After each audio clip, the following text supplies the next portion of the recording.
Hello YouTube বন্ধুরা, আপনারা সবাই কেমন আছেন? আলহামদুলিল্লাহ অনেকটাই ভালো আছি। তো সকাল সকাল চলে এসেছি সবজি খেতে, কিছু হচ্ছে মিশালি শাক উঠানোর জন্য। তার সাথে রান্না করব হচ্ছে মুরগির পা, পাখা, চামড়ি এগুলো। তো ভাবলাম যে একটু শাক ভাজি থাকলেও ভালো লাগবে। তো এই যে শাক উঠাচ্ছি, শাক এখানে মিশালা শাক, সব মিশালা শাক।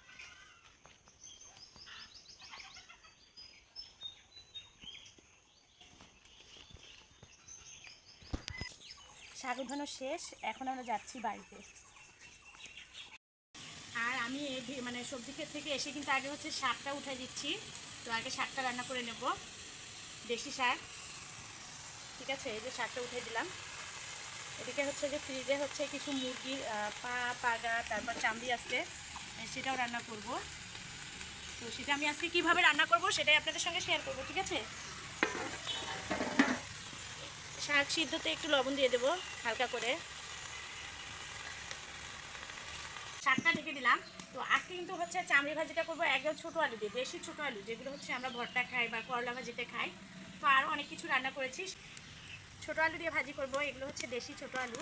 তো ছোটো আলু দিয়ে কিন্তু মুরগির পা, পাখা, চামড়ি ভাজি করলে খেতে অনেকটাই ভালো লাগে। তো সেগুলো আমি এখন হচ্ছে কেটে নেব। এদিকে শাকটা উঠাই দিছি। তো আরও অনেক কিছু রান্না করেছি, সেগুলো আসলে শেয়ার করা হয়নি, কারণ এত রান্না শেয়ার করলে হয়তো বা আপনাদেরও বিরক্ত লাগতে পারে, এই জন্য আমি শেয়ার করিনি। তো এদিকে কিন্তু আমি হচ্ছে আগে রসুন পেঁয়াজ কেটে নিয়েছি, কারণ হচ্ছে ডাল রান্না করেছি, ডিম সিদ্ধ করে নিয়েছি, তারপর হচ্ছে কুমড়া ভর্তা করেছি। তো অনেক কিছু আর কি আজকে একদম সকাল থেকে রাত পর্যন্ত আর কি রান্নাবান্না। তো এই যে আলুগুলো কেটে নিচ্ছি। এই আলুগুলো কাটতে কিন্তু একটু বিরক্তই লাগে, কিন্তু খেতে অনেকটাই মজা লাগে তরকারিতে। কিন্তু এই যে শাক সিদ্ধ হয়ে গেছে। তো এখন হচ্ছে শাকটা তেলে দেবো, একটু বেশি করে রসুন পেঁয়াজ, তারপর একটু ঝাল বেশি করে দিয়েছি। এখন হচ্ছে শাকটা তেলে দিয়ে নেবো। আর দেশি শাক খেতে কিন্তু খুবই ভালো লাগে, আপনারাও জানেন। যারা গ্রামে থাকেন সচরাচর তারা কিন্তু জানেন যে কুড়িয়া শাক, হেলেঞ্চা শাক, তারপর কুমড়া শাক, তারপর হচ্ছে তেলাকা শাক, যাই হোক সব কিছু মিশালা শাক আর কি। তো এখন হচ্ছে আমি যে এগুলো লাল লাল করে ভেজে নিয়ে তেলে দিয়ে দেবো।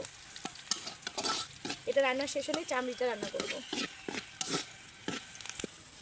আর এই যে রসুন পেঁয়াজ কাঁচামরিচটা ভাজা হয়ে গেছে। আমি কিন্তু একটা ফ্লেভার আসার জন্য একটা শুকনো মরিচও দিয়ে দিয়েছি। তো এই যে এখন শাকগুলো দিয়ে দেবো, অল্প একটু দিতে, বুঝছেন।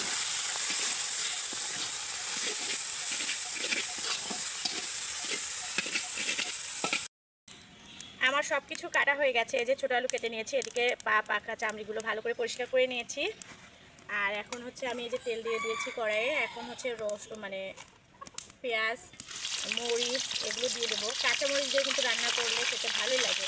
ঠিক আছে, অনেকেই শুকনো মরিচ দিয়েও চামড়িটা রান্না করে, তো আমি হচ্ছে কাঁচামরিচ দিয়ে রান্না করি বেশিরভাগ। এদিকে যে দিয়ে দিচ্ছি বেশি করে কাঁচামরিচ আর হচ্ছে পেঁয়াজটা। কিছু আস্ত রসুনও ছিলে রেখেছি, আস্ত রসুনও দিয়ে দিলাম। পেঁয়াজ মরিচ রসুনগুলো ভাজা হয়ে গেছে। এখন হচ্ছে বাটা মশলাগুলো দিলাম। এখানে মিক্সড করা আছে আদা বাটা, রসুন বাটা, জিরে বাটা দিয়ে আরেকটু কষিয়ে নেব। লবণ দিছো? ও আচ্ছা, না লবণটা দেওয়া হয়নি। লবণ দাওনি? গরম মশলা গুঁড়া দাওনি? একটু পরে দিচ্ছি। এই যে লবণটা দিয়ে দিলাম, আপনাদের ভাইয়া কিন্তু মনে করে দিল, বুঝছেন। এটা গরম মশলা দিয়ে দিলাম গুঁড়া করে, আর একটু মনে হয় হলদি লাগবে। হচ্ছে যে এগুলো দিয়ে দিলাম। কিছু মাংস আছে ফ্রিজে, তো ভাবলাম যে এগুলোর সাথে ওই মাংসগুলো দিয়ে দেবো।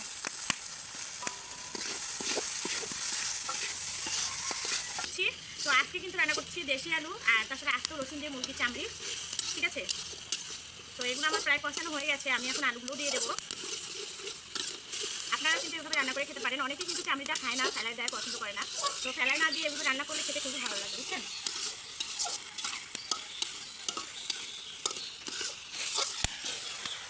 এটা খুব সুন্দরভাবে কিন্তু কষিয়ে দিলাম, দেখছেন। এটা কিন্তু রসুনগুলো কিন্তু আস্তে আছে। এখন হচ্ছে যে ছোটো আলুগুলো দিয়ে দিলাম, দিয়ে কিন্তু বেশ কিছুক্ষণ এগুলো কষিয়ে নেব।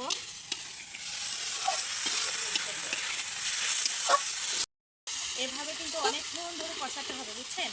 ভালো করে কষাতে হবে, যত কষাবেন তত কিন্তু স্বাদ। আমার কাছে তো অনেক ভালো লাগে।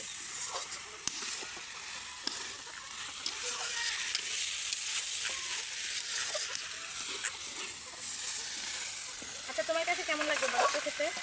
রান্না হওয়ার পর তো বোঝা যাবে। না, রান্নাটা দেখে বোঝা যাচ্ছে না কেমন? হ্যাঁ, রান্না দেখে তো বোঝা যাচ্ছে ভালো হবে। এখন হচ্ছে ঝোল দিয়ে ঢেকে দেবো। আর এই যে ঝোল দিয়ে দিচ্ছি, আসলে যতটুকু লাগবে ততটুকুই দেবো সিদ্ধ হতে, কারণ আমি তো এগুলো ভালো করে কষিয়ে নিয়েছি।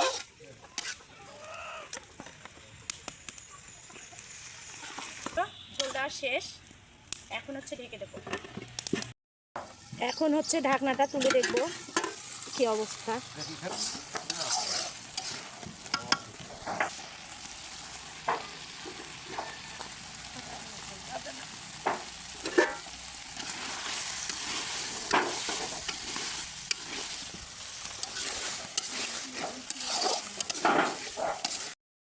আমি হচ্ছে যে গ্যাসে নিয়ে এসে আর একটু ভাজা ভাজা করে নিচ্ছি। আসলে বাইরে অনেকটা রোদ উঠেছে, সেখানে আর মানে রান্না করতে পারলাম না, তো কড়াই থেকে ঝটপট করে নামিয়ে নিয়ে এসে যে গ্যাসে রান্না করে নিচ্ছি, আর একটু ভাজা ভাজা করে নেব।